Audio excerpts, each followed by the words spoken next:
പ്രിയമുള്ളവരെ, വർഷങ്ങൾക്ക് മുമ്പ് എഴുത്തച്ഛൻ എഴുതി വച്ചിട്ടുള്ള ലക്ഷ്മണ സാന്ത്വനത്തിൽ നിന്നുള്ള ചില വരികളാണ് ഞാനിവിടെ ഇന്ന് അവതരിപ്പിക്കുന്നത്.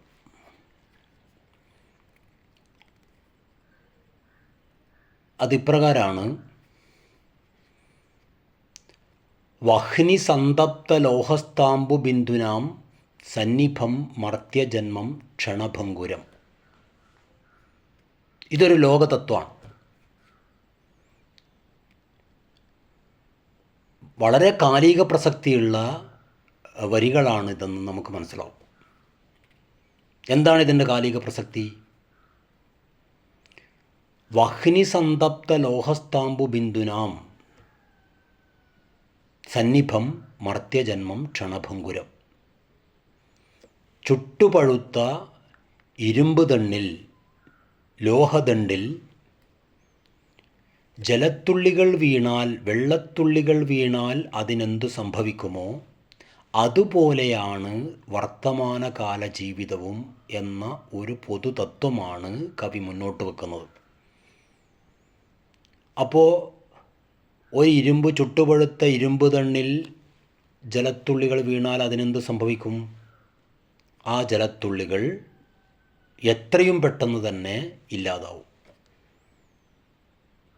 അതുപോലെയാണ് മർത്യജീവിതം, വർത്തമാനകാല ജീവിതം.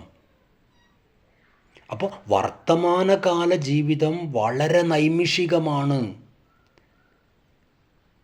വളരെ നശ്വരമാണ് എന്ന കാലിക പ്രസക്തമായ കാര്യമാണ് കവി മുന്നോട്ട് വെക്കുന്നത്.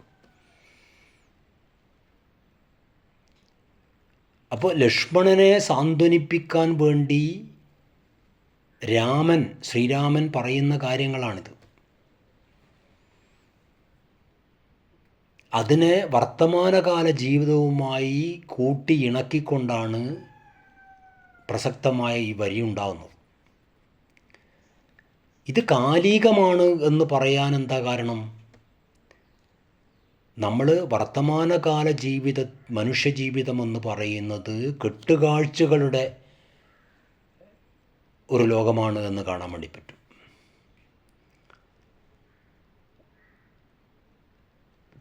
തിന്മകൾ അരങ്ങ് തകർക്കുന്ന ഒരു കാലത്താണ് നമ്മൾ ജീവിക്കുന്നത് എന്ന് കാണാൻ വേണ്ടി പറ്റും.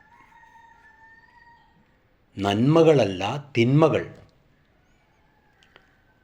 അങ്ങനെ തിന്മകൾ അരങ്ങ് തകർക്കുന്ന ഒരു കാലഘട്ടത്തിൽ